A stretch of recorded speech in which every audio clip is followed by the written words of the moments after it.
Ele entrou em campo aos 59 minutos. Deu uma assistência aos 91.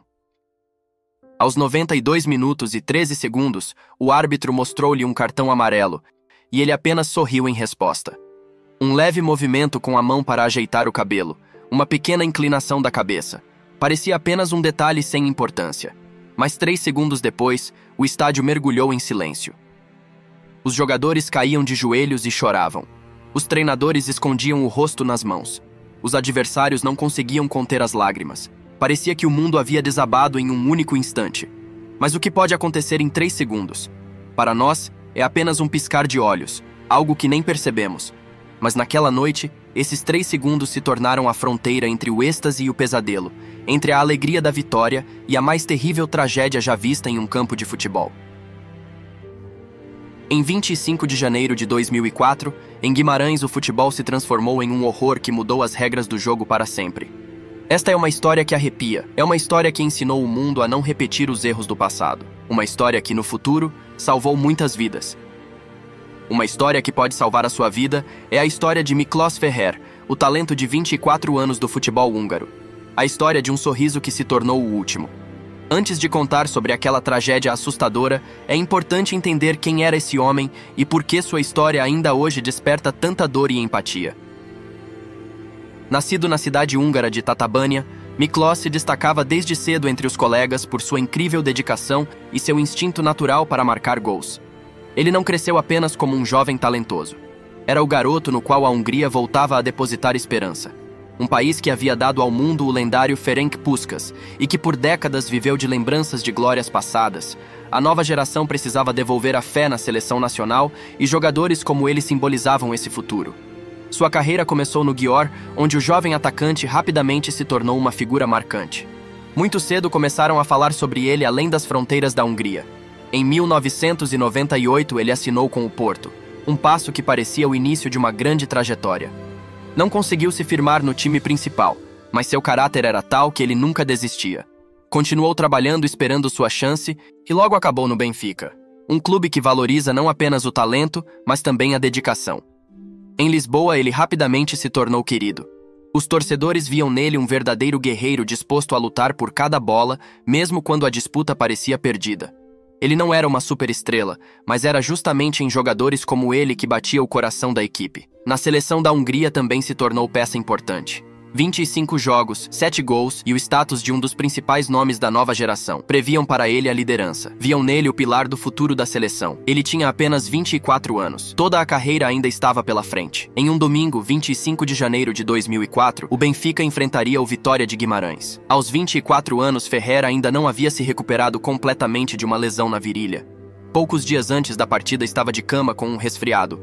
Qualquer outro no lugar dele poderia ter pedido para não jogar, mas Miklos queria estar com o time. Convenceu o treinador de que conseguiria atuar mesmo com injeções e foi incluído na lista começando no banco. No estádio Dom Afonso Henriques, em Guimarães, havia naquela noite aquilo que é típico em Portugal. Ar úmido, uma acústica densa, arquibancadas compactas que pareciam pender sobre o campo. Os torcedores da equipe da casa faziam barulho e empurravam o time. O setor visitante do Benfica respondia com seus cantos e desse choque de vozes nascia uma atmosfera eletrizante. O gramado estava pesado. O jogo amarrado e cada pedaço de espaço era conquistado na luta. O primeiro tempo foi duro, mas sem gols. O 0-0 permanecia esticado como uma corda tensa. Já havia ido 15 minutos do segundo tempo e nada mudava. Então o treinador entendeu que precisava alterar o jogo ofensivo. Aos 59 minutos, colocou Miklos Ferrer em campo. Para ele era uma entrada habitual vindo do banco. O papel de coringa, aquele que traz agressividade na pressão e ocupa a área. Ele se envolveu imediatamente chocando o corpo contra os defensores, brigando por bolas longas, forçando erros e incomodando em cada lance. Aos 90 minutos, a tensão só aumentava. E então aconteceu um ataque aparentemente comum. Após um cruzamento rasteiro da ponta, Ferrer tentou finalizar, mas o chute não saiu bom. Porém, após um desvio estranho, quase como um toque do destino, a bola rolou para Fernando Aguiar, que com as últimas forças empurrou para o fundo da rede. Benfica abriu o placar aos 91 minutos de jogo. As arquibancadas explodiram, o banco de reservas visitante se abraçou e até a voz do comentarista tremeu. O plano funcionou, a substituição funcionou. Ferrer, na prática, fez o gol dando a assistência. Mesmo que tenha sido por acaso, isso já não importava. Naquele momento parecia que esse seria o grande enredo da noite.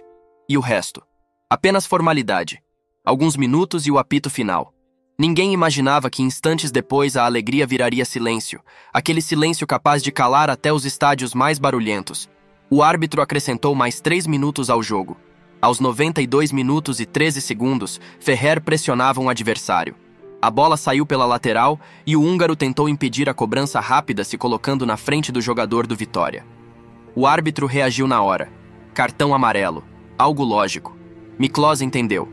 Sorriu, aceitou como uma pequena rotina de jogo, ajeitou o cabelo, baixou o olhar e se agachou apoiando as mãos nos joelhos. No momento seguinte, caiu no gramado. O sorriso permaneceu congelado na imagem. E então surgiu um vazio de som. Aquele que só aparece antes de uma tragédia. Os jogadores dos dois times reagiram instantaneamente. Viraram-no de lado e liberaram suas vias aéreas. Alguns chamavam os médicos com gestos desesperados. Outros apenas tremiam paralisados. Tudo parecia mais um pesadelo do que um jogo de futebol. Os atletas perceberam que não era apenas um desmaio. Ao contrário de dezenas de casos em que jogadores sofrem desmaios em campo, Miklos não respirava. Seu peito não se movia. Seu corpo permanecia imóvel. O pânico tomou conta do gramado. A equipe médica entrou correndo, mas nem isso reduziu a tensão. Ao contrário, aumentou o medo. Jogadores seguravam a cabeça, alguns batiam no próprio peito, incapazes de acreditar no que estava acontecendo. Muitos começaram a chorar ali mesmo no campo, e não eram apenas os companheiros de equipe. Os adversários também choravam. Eles entendiam que aquilo podia terminar em tragédia. Nas arquibancadas se instalou um clima estranho. O público inicialmente não entendeu o que ocorria.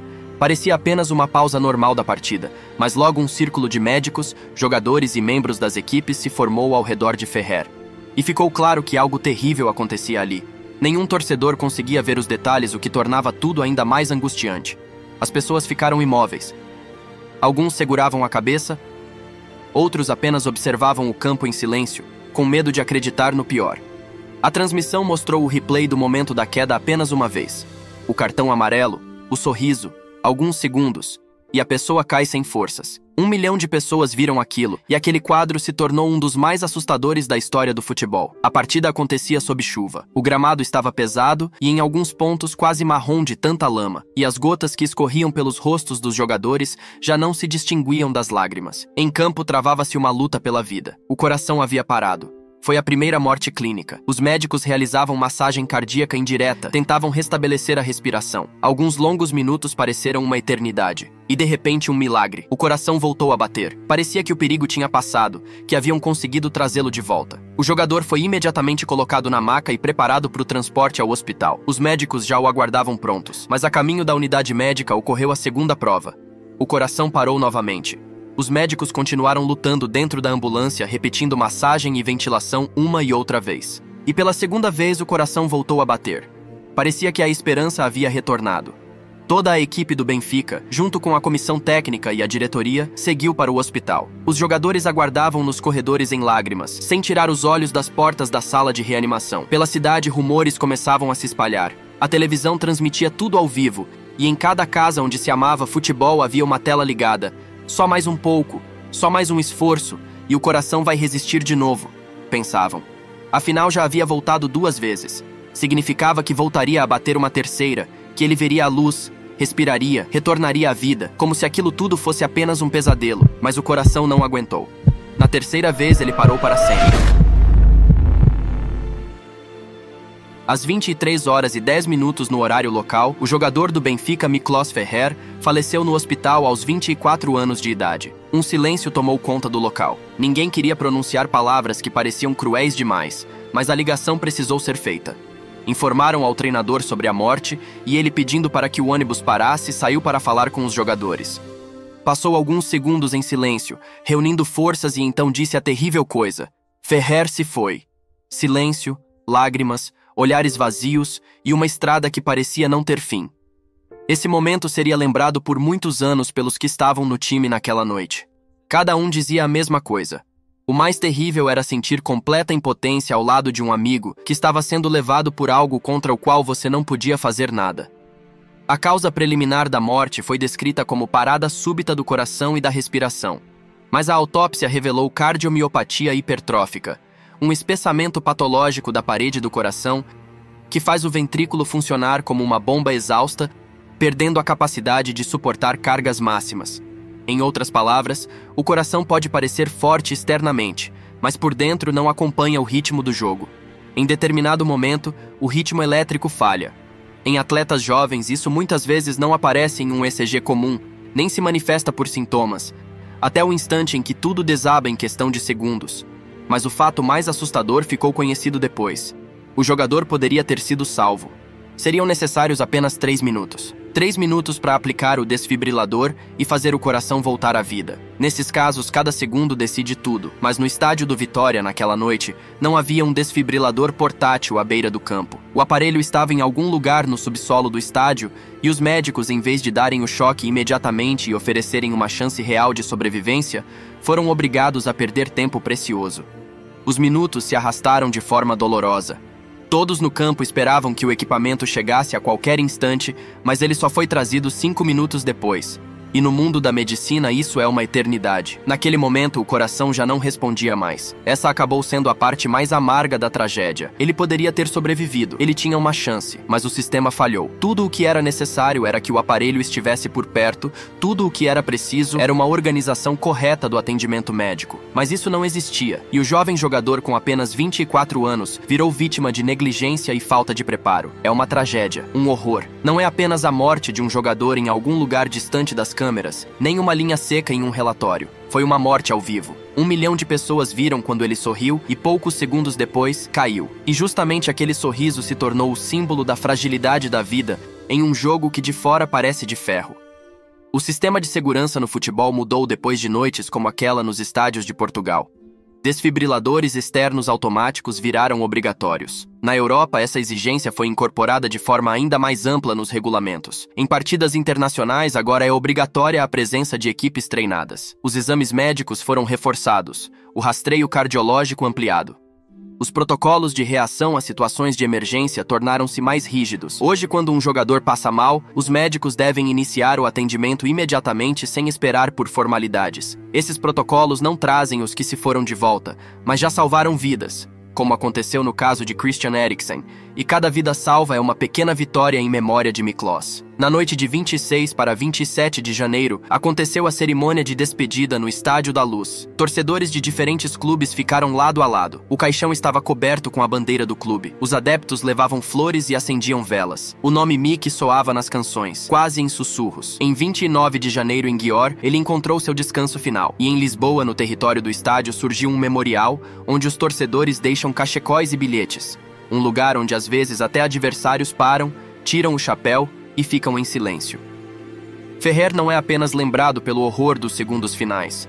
É lembrado como um jogador honesto que trabalhava dia após dia correndo atrás da sua chance e conseguiu se tornar parte de um grande clube. Um atacante que ajudava o time com coisas simples e corretas.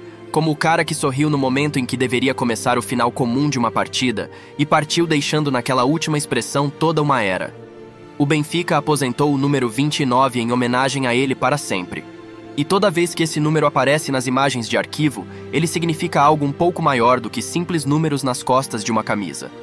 Se voltarmos novamente àquela exata marca de 92 minutos e 13 segundos, ao cartão e aquele sorriso da vontade de dizer algo simples, algo que geralmente deixamos para depois. O futebol e o esporte em geral não são números no protocolo nem estatísticas em sites, são pessoas. Pessoas que caem e se levantam, pessoas que choram quando já não têm forças para manter a expressão firme. Pessoas que juntam as mãos e sussurram por favor. Pessoas que aplaudem porque não fazem ideia de como ajudar. Mas há outro lado, o preço invisível. O preço pela velocidade, pelos piques, pelos choques, pela pressão que não aparece no placar são contas sem recibos. Inflamações, tendões sobrecarregados, comprimidos antes e depois do jogo, noites sem dormir por causa da dor muscular, compressas nos joelhos às 3 da manhã. Sobre esporte se fala mais em lesões do que em saúde. Jogadores trabalham até o limite, na disciplina, na medicina e no caráter, não na magia. A câmera capta o barulho da torcida, mas não capta os 10 minutos de silêncio no chuveiro quando a articulação volta a arder. A memória de Miklos não é apenas tristeza, é responsabilidade. A história dele continua em cada jogador que foi examinado a tempo, em cada médico que executou o protocolo sem hesitar, em cada treinador que disse: "Vamos fazer mais testes." E não, vai dar tudo certo. Sim, nos grandes clubes hoje, as avaliações médicas são de altíssimo nível. Os atletas passam por todos os tipos de exames, e as chances de ignorar um problema sério ali são mínimas. Mas isso é apenas o topo do iceberg. O que está além das grandes ligas, nós não sabemos. E se você está na base ou em um time regional, muitas vezes tudo se sustenta no improviso, no vai dar certo. E é exatamente por isso que a responsabilidade pela própria saúde recai sobre o jogador e sua família.